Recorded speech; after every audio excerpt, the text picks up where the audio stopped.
আমরা এ পর্যায়ে সর্বশেষ সমাপনী বক্তা এবং সমাপনী বক্তব্য নিয়ে আমাদের কাছে উপস্থিত হচ্ছেন আমাদের সকলের সুপরিচিত দৌলত খান উপজেলায় অবস্থিত দক্ষিণ জয়নগর ইসলামিয়া ফাজিল ডিগ্রি মাদ্রাসার সম্মানিত আরবি প্রভাষক জনাব হযরত মাওলানা হেদায়েতুল ইসলাম সাহেব মহতারাম, আপনি আপনার নির্ধারিত বিষয়ের আলোকে লাইলাতুল কদর সংক্রান্ত বিষয়ে আলোচনা করবার জন্য অনুরোধ জানাচ্ছি। আসসালামু আলাইকুম ওয়া রাহমাতুল্লাহি ওয়া বারাকাতুহু। আলহামদুলিল্লাহি ওয়াহদা ওয়াসসালাতু ওয়াসসালামু আলা মান লা নাবিয়্যা বা'দা। আমাকে সুযোগ করে দেওয়ার জন্য ধন্যবাদ জানাচ্ছি আজকের সঞ্চালক মহোদয়কে। আর শুকরিয়া জ্ঞাপন করছি যারা আজকের এই লাইলাতুল কদর সম্পর্কে অত্যন্ত গুরুত্বপূর্ণ আলোচনা করলেন, আমাদের দুইজন গেস্ট, সম্মানিত গেস্ট। আর আজকে আমাদের সাথে যারা রয়েছেন দেশ এবং দেশের বাহিরে, সকলের প্রতি আমার অন্তরস্থল থেকে ভালোবাসা এবং শ্রদ্ধা জ্ঞাপন করে শুরু করছি। মোটামুটি কদর সম্পর্কে আলোচনা সব চলে এসেছে। কদর কি, কদর কেন, কদরের গুরুত্ব কতটুকু, এবং কদর কবে হতে পারে, কদরের মর্যাদা কতটুকু, এই রাতে ইবাদতের সওয়াব কতটুকু, মোটামুটি সব আলোচনায় চলে আসছে। তারপর আমি যদি কিছু সংযোজন করতে চাই, সেই ক্ষেত্রে বলবো কদর কবে হতে পারে এই সম্পর্কে আমার আলোচ্য বিষয় দেওয়া হয়েছে। কদর কবে এই সম্পর্কে শুধুমাত্র এই সম্পর্কে 40টি মতামত পাওয়া যায় তাফসিরে মাযহারিতে, এবং তাফসিরে জালালাইনে ব্যাখ্যায় এসেছে যে এই সম্পর্কে শুধু 40টি মতামত পাওয়া যায় যে কবে হতে পারে। এর মধ্যে একটা দল আছেন যারা মনে করেন যে লাইলাতুল কদর দুনিয়া থেকে উঠে গেছে, এটা আর হবেই না। এটা আসলে ভুল ধারণা। শিয়া সহ এক শ্রেণীর পথভ্রষ্ট লোকেরা এটা বলেন যে লাইলাতুল কদর দুনিয়াতে আর আসবে না, এটা উঠে গেছে। কারণ রাসূলুল্লাহ সাল্লাল্লাহু আলাইহি ওয়াসাল্লাম হাদিসে বলেছিলেন যে রাসূলকে যখন কদরের রাতের কথা ভুলিয়ে দেওয়া হয়েছিল, এটা কি রাসূলকে জানানো হয়েছিল, কিন্তু এক পর্যায়ে আল্লাহ রাব্বুল আলামিন রাসূলের মন থেকে এটাকে ভুলিয়ে দিয়েছিলেন। তখন রাসূল এটা বলতে গিয়ে বলেছিলেন যে লাইলাতুল কদরকে তুলে নেওয়া হয়েছে। তো এটার দ্বারা উনি উদ্দেশ্য করেছেন যে লাইলাতুল কদরের তারিখটা উঠিয়ে নেওয়া হয়েছে, ভুলিয়ে দেওয়া হয়েছে। কিন্তু এটার ব্যাখ্যায় অনেকে বলেছেন যে লাইলাতুল কদর এটা একেবারে উঠে গেছে। না, এরকম নয়। আবার কেউ কেউ বলেছেন যে লাইলাতুল কদর সারা বছরই আছে, বছরের 354 দিনে আরবি মাসের যে কোনো রাতে এটা হতে পারে। তো এই ব্যাখ্যাটাও ভুল এই জন্যে, কারণ লাইলাতুল কদর সম্পর্কে আল্লাহ বলেছেন এটা রমজানের মধ্যে, যেমন শাহরু রমাদানাল্লাযী উনজিলা ফীহিল কুরআন, যে কুরআনুল কারীম রমজানের মধ্যে নাজিল হয়েছে। আর এরপরে সূরা কদর আল্লাহ বলেছে ইন্না আনজালনাহু ফী লাইলাতিল কদর, যে রমজানের মধ্যে কদরের রাতে আমি এটাকে নাজিল করেছি। তাহলে বোঝা যায় কদরের রাতটা অবশ্যই রমজানের বাহিরে নয়, এটা রমজানের ভিতরেই হবে। এরপরে আসি রমজানের মধ্যে কবে হতে পারে। সুনির্দিষ্ট করে আমরা কেউ এটা বলতে পারি না, এবং কেউ বলতে চাইলেও এটা মারাত্মক পর্যায়ের বাড়াবাড়ি হবে। কেননা আল্লাহ রাসূল সাল্লাল্লাহু আলাইহি ওয়াসাল্লাম এটাকে আল্লাহর পক্ষ থেকে ভুলিয়ে দেওয়া হয়েছে এবং আল্লাহ রাসূল এটা বলেননি। সুতরাং বোঝা গেল এটার মধ্যে কোনো হিকমত রয়েছে। এটা সুনির্দিষ্টভাবে কেউ এটা স্থাপন বা ডেট ফিক্সড করতে পারবে না। এটা যদি কেউ ফিক্সড করে বলে যে আজকেই সবে কদর, তাহলে এটা ভুল হবে এবং আল্লাহ এবং তার রাসূলের মতামতের উপর বাড়াবাড়ি হবে। তারপর আমরা চেষ্টা করবো যে আসলে কবে হতে পারে এই সম্পর্কে কিছু ধারণা দেওয়ার। হযরত আবু সাঈদ খুদরি রাদিয়াল্লাহু তাআলা আনহু একখানা হাদিস রয়েছে যে আল্লাহ রাসূল সাল্লাল্লাহু আলাইহি ওয়াসাল্লাম রমজানের প্রথম দশকে, অর্থাৎ রহমতের 10 দিন ইতিকাফ করলেন। তাকে নির্দেশনা দেওয়া হয়েছিল যে প্রথম 10 রাতে লাইলাতুল কদর থাকতে পারে। তিনি 10 দিন ইতিকাফ করার পরে 10 দিন যখন শেষ হয়ে গেল, হযরত জিবরাইল আলাইহিস সালাম আল্লাহ রাসূলের কাছে আসলেন, এসে বললেন যে ইয়া রাসূলুল্লাহ, এই 10 দিনের মধ্যে সবে কদর নেই, লাইলাতুল কদর নেই, আপনি সামনের মাঝের 10 দিনে খুঁজেন। তো আল্লাহ রাসূল সাল্লাল্লাহু আলাইহি ওয়াসাল্লাম পরবর্তী মাঝখানের 10 দিন অর্থাৎ মাগফিরাতের 10 দিনেও ইতিকাফে বসলেন। এরপরে যখন এই 10 দিনও শেষ হয়ে গেল, 20তম রজনী চলে আসলো, তখন হযরত জিবরাইল আলাইহিস সালাম আবার আসলেন, এসে আল্লাহ রাসূল সাল্লাল্লাহু আলাইহি ওয়াসাল্লামকে বললেন যে ইয়া রাসূলুল্লাহ, এই 10 দিনের মধ্যে লাইলাতুল কদর নেই, এই লাইলাতুল কদর শেষের 10 দিনের মধ্যে আপনি অবশ্যই খুঁজে পাবেন। তো আমরা এটার দ্বারা এই লাইলাতুল কদর কবে হতে পারে এটা একেবারে সুনির্দিষ্ট না হলেও মোটামুটি এটুকু বুঝ পেলাম যে এটা রমজানের মধ্যে এবং প্রথম 20 দিনের পরে, প্রথম 20 দিনের মধ্যে লাইলাতুল কদর নেই। এবং কেউ কেউ বলেছেন যে এটা আবার আপনার জোর রাত্রিতে হতে পারে। বিশেষ করে আব্দুল্লাহ ইবনে আব্বাস রাদিয়াল্লাহু তাআলা আনহু একখানা হাদিস থেকে জানা যায়, তিনি তার মতামত পেশ করেছেন যে এটা 24 রমাদানের রাত হতে পারে। এটা হতে পারে এই জন্য যে কারণ অনেকে ব্যাখ্যা করেন যে লাইলাতুল কদরটা হলো সেই রাত্র যে রাতে আল্লাহ রাসূলের উপরে কুরআন নাজিল হয়েছে। কিন্তু না, অধিকাংশের ব্যাখ্যা হলো কুরআনুল কারীম লাউহে মাহফুজ থেকে, সপ্তম আসমানে লাউহে মাহফুজ থেকে প্রথম আসমানে বাইতুল ইজ্জা নামক স্থানে অবতরণের রাতটাই হলো লাইলাতুল কদর। এটা একত্রে নাজিল হয়েছিল যে রাতে। তাহলে এটার দ্বারা বোঝা যায় যে 24তম রজনী নয়। এরপরে আমরা যদি আরো একটু দেখি, বুখারীর বুখারীর অনেকগুলো হাদিস থেকে জানা যায় আল্লাহ রাসূল সাল্লাল্লাহু আলাইহি ওয়াসাল্লাম প্রায় হাদিসগুলোতে নির্দেশ করেছেন যে তোমরা শেষ দশকে, জিবরাইল আলাইহিস সালাম যেভাবে বলেছিলেন যে শেষ দশকের যে কোনো রাত্রে লাইলাতুল কদর, রাসূল সাল্লাল্লাহু আলাইহি ওয়াসাল্লাম আরেকটু স্পষ্ট করলেন যে শেষ দশকের যে কোনো বেজর রাত্রে। এটার দ্বারা এই 24তম রজনীটা বের হয়ে যায় যে না 24তম রজনীতেও হবে না, কোনো জোর রাত্রে লাইলাতুল কদর নয়। আল্লাহ রাসূল অনেকগুলো হাদিস পাওয়া যায় যে আল্লাহ রাসূল বলেছেন তোমরা শেষ দশকের বেজর রাত্রিতে, যেমন একটা হাদিস থেকে আমরা জানতে পারি আল্লাহ রাসূল সাল্লাল্লাহু আলাইহি ওয়াসাল্লাম বলেছেন তাহাররাউ লাইলাতুল কদরি ফিল উইত্রিল আশরি আল আওয়াখিরি মিনা রমাদান, তোমরা রমজানের শেষ দশকের বেজর রাত্রিতে লাইলাতুল কদরকে খুঁজো। তাহলে শেষ দশকের যে কোনো বেজর রাত্রিতে হতে পারে। আরেকটু যদি স্পষ্ট করতে চাই, বুখারীর 2015 নম্বর হাদিসে এসেছে যে অনেক সাহাবায়ে কেরাম একদিন রাতে স্বপ্নে দেখলেন যে লাইলাতুল কদরটা শেষ 7 রাত্রি, অর্থাৎ প্রথম রজনী 21তম 22তম 23তম যাওয়ার পরে 24তম থেকে 30তম রজনী, এই 7 দিনের মধ্যে যে কোনো একদিন লাইলাতুল কদর, এটা তারা স্বপ্নে দেখেছেন। তো এটা যখন তারা রাসূল আকরাম সাল্লাল্লাহু আলাইহি সাল্লামকে এসে বললেন, বলার পরে আল্লাহ রাসূল সাল্লাল্লাহু আলাইহি সাল্লাম বললেন যে হ্যাঁ আমি এই স্বপ্নটা দেখেছি, তোমরা যেটা দেখেছো আমিও এটাই দেখেছি। তাহলে আর আমাদের কাছে আরেকটু স্পষ্ট হয় যে আসলে লাইলাতুল কদরটা শেষ 10 দিনের শেষ 7 দিনের 7 রাতের যে কোনো একটা রাতে হতে পারে। আচ্ছা, আরেকটা বিষয় সেটা হলো আল্লাহ রাসূল সাল্লাল্লাহু আলাইহি সাল্লাম কেন এটা ভুলে গেলেন, কিভাবে ভুলে গেলেন? এখানে হাদিস থেকে পাওয়া যায় যে আল্লাহ রাসূল, বুখারীর 2024 নম্বর হাদিসে এসেছে আল্লাহ রাসূল সাল্লাল্লাহু আলাইহি সাল্লাম স্বপ্নে তাকে জানিয়ে দেওয়া হয়েছিল যে লাইলাতুল কদরটা কবে। তো তিনি যখন এটা বলতে বের হয়েছিলেন সাহাবায়ে কেরামকে সুসংবাদ দেওয়ার জন্য যে তোমাদেরকে আল্লাহ এমন একটা রাত্র দিয়েছেন যে রাতটা 1000 মাসের ইবাদত চাইতে বেশি উত্তম। প্রায় আমি হিসাব করে দেখেছি প্রায় 29,500টি রাত ইবাদত করলে যে সওয়াব হবে, এই এক রাত্র ইবাদত করলে সেই পরিমাণ সওয়াব হবে।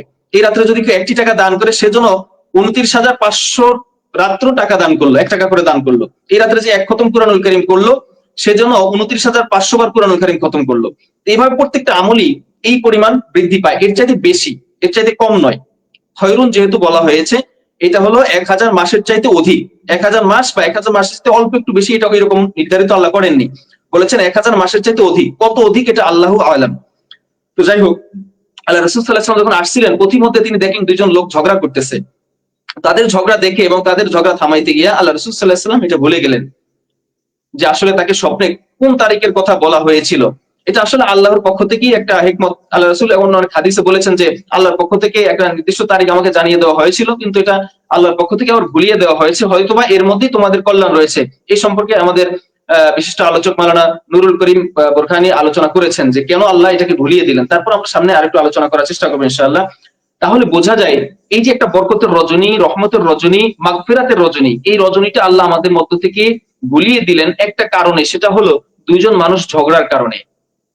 এটার দ্বারা বোঝা যায় আমরা এটা শিক্ষা নিতে পারি যে আমাদের সমাজে ঝগড়া ফাসাদের কারণে আল্লাহ রাব্বুল আলামিনের পক্ষ থেকে এরকম অনেক সুসংবাদ, অনেক রহমত এবং অনেক বরকত আমাদের মাঝ থেকে উঠে যায়। এজন্য আসেন আমরা পরস্পর মুসলমান ভাই বোনের মতো মিলেমিশে থাকি, কেউ ঝগড়া ফাসাদ না করি। আচ্ছা, এবার সর্বাধিক গ্রহণযোগ্য রজনী সম্পর্কে সর্বাধিক বিশেষ করে ইমাম শাফি রাহিমাহুল্লাহ বলেছেন 27 তারিখ অথবা 29 তারিখের রাতটা লাইলাতুল কদর হওয়ার সম্ভাবনা বেশি রয়েছে। এটা ইমাম শাফি সহ অনেক উলামায়ে কেরামের মতামত। এরপরে 27 এবং 29, এরপরে বেশি মতামত প্রাধান্য পেয়েছে 23তম রজনী। তা আমরা এই যে 27তম রজনীকে এত গুরুত্ব দিই, আসলে এটা ঠিক না। আমরা সামনে এটা সম্পর্কে জানবো যে এই ভুলানোর পেছনে হিকমতটা কি, এটার থেকে বুঝতে পারবো যে আসলে 27তম রজনীতে ফিক্সড করে এই রাত্রি ইবাদত করা, অন্য রাতগুলোতে ইবাদত ছেড়ে দেওয়া, এটা একটা মারাত্মক ভুল, যেটা আল্লাহ এবং তার রাসূল কখনোই চাননি। আর এই 27 রজনীটাকে কেন এত গুরুত্বের সাথে নেওয়া হলো সেটা সম্পর্কে আমরা একটা আকলি দলিল গ্রহণ করতে পারি। অনেক উলামায়ে কেরাম সেটা করেছেন যে লাইলাতুল কদর এই বাক্যটুকু লিখতে, এই কদরের রাতের এই নামটুকু লিখতে প্রায় 9টি অক্ষর লাগে। লাম, ইয়া, লাম, তা 4টি অক্ষর, আর আলিফ, লাম, কফ, দাল, র 5টি অক্ষর। এই টোটাল 9টি অক্ষর লাগে লাইলাতুল কদর এই বাক্যটি লিখতে। আল্লাহ রাব্বুল আলামিন হিকমতের সাথে সূরা কদরের মধ্যে এই বাক্যটিকে 3 বার এনেছেন। ইন্না আনজালনাহু ফি লাইলাতিল কদর ওয়া মা আদরাকা মা লাইলাতুল কদর লাইলাতুল কদরি খায়রুম মিন আলফি শাহর। এই 3 বার এই বাক্যটাকে এনেছেন। তার মানে আল্লাহ রাব্বুল আলামিন লাইলাতুল কদর এই সব বাক্যটা উল্লেখ করতে গিয়ে প্রায় 27টি অক্ষর ব্যবহার করেছেন। উলামায়ে কেরাম অনেক হিকমতের সাথে এটা গবেষণা করে বের করেছেন যে হতে পারে আল্লাহ রাব্বুল আলামিন ইশারা ইঙ্গিতে আমাদেরকে কুরআনুল কারীম নিয়ে গবেষণা করার জন্য আল্লাহ রাব্বুল আলামিন এই পদটাকে হিকমতের সাথে উল্লেখ করে দিয়েছেন যে 27তম রজনী হলো লাইলাতুল কদর। তো যাই হোক, আমরা এটা লাইলাতুল কদরকে তো ইবাদত করবই, কিন্তু অন্যান্য রাতগুলো যেন ছেড়ে না দেই, এই বিষয়ে আমাদের খুব সতর্ক থাকতে হবে। এখন আসি আমরা আল্লাহ রাব্বুল আলামিন কেন এই রাতটাকে ভুলিয়ে দিলেন। এর মধ্যে এক নাম্বার কারণ হতে পারে, বিভিন্ন তাফসিরে এসেছে, বিশেষ করে তাফসিরে জালালাইনে ব্যাখ্যায় এসেছে যে এটা হলো আল্লাহ রাব্বুল আলামিন চাইছিলেন যে বান্দাদের কোন একটা বিষয় যখন গোপন রাখা হয়, গোপন রেখে তার গুণ বর্ণনা করা হয়, তখন এই জিনিসটার প্রতি মানুষের আকর্ষণ বেড়ে যায়। আর যদি আমরা নামটা প্রকাশ করে দিই এবং নির্দিষ্ট করে তার পরিচয় তুলে ধরি, তখন এটার প্রতি আকর্ষণ মানুষের থাকে না। তা আল্লাহ চাইছিলেন যে মানুষ এটার প্রতি আকর্ষিত হোক, বেশি বেশি এটার জন্য হুমড়ি খেয়ে পড়ুক, এটার জন্য বেশি বেশি ইবাদত করুক, বেশি বেশি এটার জন্য আগ্রহান্বিত হোক। এই জন্য আল্লাহ রাব্বুল আলামিন তার নামটা গোপন রেখেছেন। দ্বিতীয়ত, আল্লাহ চাইছেন আমাদের থেকে শুধু এক রাতের ইবাদত না, আমরা যেন আরো বেশি ইবাদত করি, আল্লাহ যেন আরো বেশি ইবাদত আমাদের থেকে গ্রহণ করতে পারেন। এই উদ্দেশ্য হয়তো এটা গোপন রেখেছেন। কারণ যদি এই রাতটাকে প্রকাশ করে দেওয়া হতো যে এটা 27তম রজনী বা 21তম রজনী বা 23তম রজনী, তাহলে আমরা শুধু ওই রাতটাই ইবাদত করতাম। কিন্তু দেখা যায় রমজানের প্রত্যেকটা রাত্রি গুরুত্বপূর্ণ, প্রত্যেকটা রাত্রি মাগফিরাতের, প্রত্যেকটা রাত্রি ক্ষমার। এই জন্য আল্লাহ রাব্বুল আলামিন চাইছিলেন যে আমার বান্দা প্রত্যেকটা রজনীতেই ইবাদত করুক আমার, এই জন্য তিনি এটাকে গোপন রেখেছেন। যেমন আমরা দেখতে পাই, যেমন আল্লাহ রাব্বুল আলামিন কুরআনুল কারীমে বলেছেন, হাফিজু আলাস সালাতি ওয়াস সালাতিল উস্তা, তোমরা নামাজের প্রতি যত্নবান হও, নামাজের সংরক্ষণ করো, বিশেষ করে নামাজে উস্তা, সালাতে উস্তা যেটা, এটা সংরক্ষণ করো বেশি, বিশেষ করে। কিন্তু সালাতে উস্তা যে কোনটা, মধ্যবর্তী সালাত কোনটা, এটা আল্লাহ উল্লেখ করেন নাই, যাতে আমরা সমস্ত নামাজগুলোর প্রতি, 5 ওয়াক্ত নামাজের প্রতি সমান গুরুত্ব দিয়ে নামাজ আদায় করি। এই জন্য এই বিষয়টা গোপন রেখেছেন। আবার দেখেন, এই যে আমরা দোয়া করি আল্লাহর কাছে, আল্লাহ রাব্বুল আলামিন দোয়ার উত্তর আমাদের সরাসরি দেন না, দিলেও আমরা সেটা জানতে পারি, এটা আল্লাহ গোপন রেখেছেন। কেন? কারণ আমরা যাতে বারে বারে চাই আল্লাহর কাছে, আল্লাহর কাছে যেন বেশি বেশি করে চাই, এই জন্য আল্লাহ রাব্বুল আলামিন এই জবাবটাকে গোপন রেখেছেন। আবার দেখেন, আমরা আমাদের মৃত্যুটা আল্লাহ রাব্বুল আলামিন গোপন রেখেছেন, আমরা কবে মৃত্যুবরণ করবো, কারণ কি? যাতে আমরা মৃত্যুকে ভয় করি, মৃত্যুকে ভয় করে কখন মৃত্যু হবে এই জন্য মৃত্যুর প্রিপারেশন নিতে থাকি সবসময়। এরপরে দেখেন তাওবা, তাওবা আমি তাওবা করেছি পাপের কারণে, এখন আল্লাহ রাব্বুল আলামিন এটা কবুল করলেন কি করলেন না, এটাও আল্লাহ রাব্বুল আলামিন আমাদেরকে জানান না, এটা গোপন রেখেছেন। কেন? কারণ যাতে আমরা বেশি বেশি তাওবা করি, আর তাওবা কবুল হয়ে গেছে শুনলে আমরা উৎফুল্ল হয়ে যাব, আরো বেশি বেশি পাপ করতে পারি। তো আমরা যাতে এরকম না করি, সীমা লঙ্ঘন না করি, আমরা যেন ওই আগের পাপের কথা স্মরণ করে বারবার আল্লাহর কাছে তওবা করি, বারবার অনুতপ্ত হই, এই জন্য আল্লাহ রাব্বুল আলামিন তাওবার বিষয়টা গোপন রেখেছেন। আবার দেখেন, আরেকটি বিষয় এসেছে তাফসিরে জালালাইনের ব্যাখ্যায়, তাফসিরে কাবীরের রেফারেন্স দিয়ে বলেছেন তিনি ব্যাখ্যাকার, যে এই রাতটাকে গোপন রাখা হয়েছে এই জন্য, যাতে প্রত্যেক রাত্রে যখন বান্দা জেগে ইবাদত করবে, তখন আল্লাহ রাব্বুল আলামিন ফেরেশতাদেরকে সাক্ষী রেখে বলবেন, দেখো তোমরা তো বলেছিলে এই মানুষদেরকে তৈরি করতে না, সৃষ্টি করতে না, তারা রক্তারক্তি, মারামারি, হানাহানি করবে, পৃথিবীর জমিন অপবিত্র করবে, কিন্তু দেখো আমার বান্দারা সারাটা রাত্র জেগে জেগে আমার ইবাদত করতেছে, প্রত্যেক রাতে আমার কাছে চাইছে, প্রত্যেক রাতে আমার কাছে কান্না করতেছে, প্রত্যেক রাতে আমার কাছে রাত জেগে একা একা ইবাদত করছে, আর চোখের পানি ছেড়ে আমার কাছে দয়া ভিক্ষা চাচ্ছে। তাদেরকে দেখানোর জন্য আল্লাহ রাব্বুল আলামিন এই রাতটা গোপন রেখেছেন। এগুলা বিভিন্ন তাফসিরে এসেছে, এটা আমার ব্যক্তিগত মতামত নয়। আচ্ছা, যাই হোক, এবার আমরা একটু দেখি যে আসলে এই রাত কিভাবে চিনবো আমরা। কিছু কিছু হাদিসের আলোকে আমরা জানতে পারি যে আল্লাহ রাসূল সাল্লাল্লাহু আলাইহি ওয়াসাল্লাম এবং সাহাবায়ে কেরাম বিভিন্ন আলামত বর্ণনা করেছেন। সেটা হলো এই রাতে মৃদু বৃষ্টি হতে পারে, মৃদুমন্দ বৃষ্টি হতে পারে, এবং এই রাতটা খুব অন্ধকার হবে না, আবার খুব বেশি আলোকিত হবে না, মাঝামাঝি হবে। চাঁদ আকাশে না থাকলেও মনে হবে যেন হালকা হালকা আলো, রাতের আধারে হালকা হালকা আলো দেখা যাচ্ছে, এরকম মৃদুমন্দ আলো থাকবে। আর রাতটা থাকবে নাতিশীতোষ্ণ, একেবারে গরমও না একেবারে ঠান্ডাও না, মাঝামাঝি অবস্থানে থাকবে। মানে যে গরমটা মানুষকে কষ্ট দেয়, যে শীতটা মানুষকে কষ্ট দেয়, এরকম কষ্টদায়ক শীতও থাকবে না, গরমও থাকবে না। চতুর্থত, যখন সূর্যটা এর পরদিন উদয় হবে, উদয় হওয়ার সময় সূর্যটা একেবারে খুব উজ্জ্বল হয়ে উদয় হবে না, মোটামুটি মৃদুমন্দ আলো নিয়ে এটা পূর্ব দিক থেকে উদয় হবে। আমরা দেখেছি যে গত রজনীর সাথে এর সবগুলো, গত যে 21তম রজনীটা আমাদের মাঝ থেকে চলে গেল, এই রজনীর সাথে এর প্রায় সবগুলো মিলে যাচ্ছে। হালকা বৃষ্টি হয়েছে, সকালে সূর্যটা যখন উঠেছে আপনারা দেখেছেন যে হালকা হালকা আলো ছিল, মেঘাচ্ছন্ন ছিল, খুব প্রখর আলো ছিল না, এবং রাতটাও ছিল নাতিশীতোষ্ণ। এই গরমের মধ্যেও গরমও ছিল না, ঠান্ডাও ছিল না। তো যাই হোক, আমরা সুনির্দিষ্ট করে বলতে পারি না, তবে আলামত মিলে যায়। আমরা চেষ্টা করবো সামনের রজনীগুলা, গত রাতে আমরা যারা জাগতে পারি নাই, সামনের রজনীগুলো আমরা অবশ্যই জেগে জেগে ইবাদত করব। প্রত্যেক জোর হোক বেজোর হোক রজনীগুলো আমরা আল্লাহর কাছে জেগে কান্নাকাটি করব। এবং রাসূলুল্লাহ সাল্লাল্লাহু আলাইহি সাল্লাম হাদিসে এসেছে যে আল্লাহ রাসূল সাল্লাল্লাহু আলাইহি সাল্লাম প্রথম 20 রজনী কখনো রাত জেগে ইবাদত করতেন, আবার অর্ধেক ঘুমাইতেন, কখনো জাগতেন, কখনো ঘুমাইতেন। কিন্তু শেষ 10 রজনী যখন চলে আসতো, তিনি কখনোই ঘুমাইতেন না, সারা রাত জেগে আল্লাহর ইবাদত করতেন, এমনকি তিনি কোমরে তহবন্দ পেঁচিয়ে নামাজে দাঁড়িয়ে যেতেন। এবং হাদিসে এসেছে তিনি শক্ত করে তার কোমরে লুঙ্গি পেঁচিয়ে তারপর নামাজে দাঁড়িয়ে যেতেন। তো এই জন্য আমরা চেষ্টা করবো সামনে রজনীগুলা, বিশেষ করে বেজর রজনীগুলা আমরা যেন কেউ ঘুমিয়ে কাটিয়ে না দিই। এখন এই রাতে আসলে আমরা কি আমল করতে পারি? সুনান ইবনে মাজার 3850 নম্বর হাদিসে এসেছে, মা আয়েশা সিদ্দিকা রাদিয়াল্লাহু তাআলা আনহা রাসূল সাল্লাল্লাহু আলাইহি ওয়াসাল্লামকে বললেন, জিজ্ঞেস করলেন, ইন ওয়াকাফতু লাইলাতুল কদরি মা আদউ, ইয়া রাসূলুল্লাহ, আমি যদি বুঝতে পারি যে আমি লাইলাতুল কদরে উপনীত আছি, লাইলাতুল কদর আমি পেয়ে গেছি, তাহলে আমি কি করব? আল্লাহ রাসূল সাল্লাল্লাহু আলাইহি ওয়াসাল্লাম বললেন, তাকুলিনা আল্লাহুম্মা ইন্নাকা আফুউন তুহিব্বুল আফওয়া ফাআফু আন্নী, যে হে আল্লাহ, আপনি ক্ষমাশীল, আপনি ক্ষমা করাকে ভালোবাসেন, ফাআফু আন্নী, সুতরাং আমাকে ক্ষমা করে দেন। বেশি বেশি এই দোয়াটা পাঠ করার জন্য আল্লাহ রাসূল সাল্লাল্লাহু আলাইহি ওয়াসাল্লাম তার স্ত্রী মা আয়েশা সিদ্দিকা রাদিয়াল্লাহু তাআলা আনহাকে উপদেশ দিয়েছেন, তুমি বেশি বেশি এই দোয়াটা করবে আল্লাহর কাছে। দোয়াটা অত্যন্ত সুন্দর একটি দোয়া। দুইটা শর্ত দিয়েছেন, দুইটা যুক্তি পেশ করে আল্লাহর কাছে ক্ষমা চাওয়া, যে আল্লাহ, এক নম্বর যুক্তি হলো আপনি ক্ষমাশীল, দুই নম্বর যুক্তি হলো আপনি ক্ষমা করাকে, যিনি ক্ষমা করেন তাকে ভালোবাসেন, সুতরাং ফাআফু আন্নী, যেহেতু আপনি ক্ষমা করতে ভালোবাসেন, ক্ষমা করাকেও ভালোবাসেন, আজকে আমাকে ক্ষমা করে দেন। অত্যন্ত চমৎকার একটি দোয়া। দুইখানা যুক্তি পেশ করার পরে আল্লাহর কাছে ক্ষমা চাওয়া। এরপরে আমরা বেশি বেশি ইস্তেগফার করব। আল্লাহ রাসূল সাল্লাল্লাহু আলাইহি ওয়াসাল্লাম নিষ্পাপ ছিলেন, বিনা হিসেবে জান্নাতি, তারপরেও তিনি বলেছেন হাদিসে যে আমি দৈনিক 100 বারের বেশি আল্লাহর কাছে ইস্তেগফার করি, ক্ষমা চাই। সুতরাং তোমরাও বেশি বেশি আল্লাহর কাছে ক্ষমা চাও। আমরা বেশি বেশি ইস্তেগফার করব। আমাদের পাপের বোঝা অনেক, এটাকে হালকা করার জন্য আল্লাহর কাছে বেশি বেশি ইস্তেগফার করব। দ্বিতীয়ত, বেশি বেশি কুরআনুল কারীম তেলাওয়াত করা, কারণ যত নফল ইবাদত রয়েছে এর মধ্যে সবথেকে উত্তম এবং আল্লাহর সবথেকে প্রিয় ইবাদত হলো আফদালুল ইবাদাতি তিলাওয়াতুল কুরআন, কুরআন তিলাওয়াত করা সবথেকে উত্তম ইবাদত।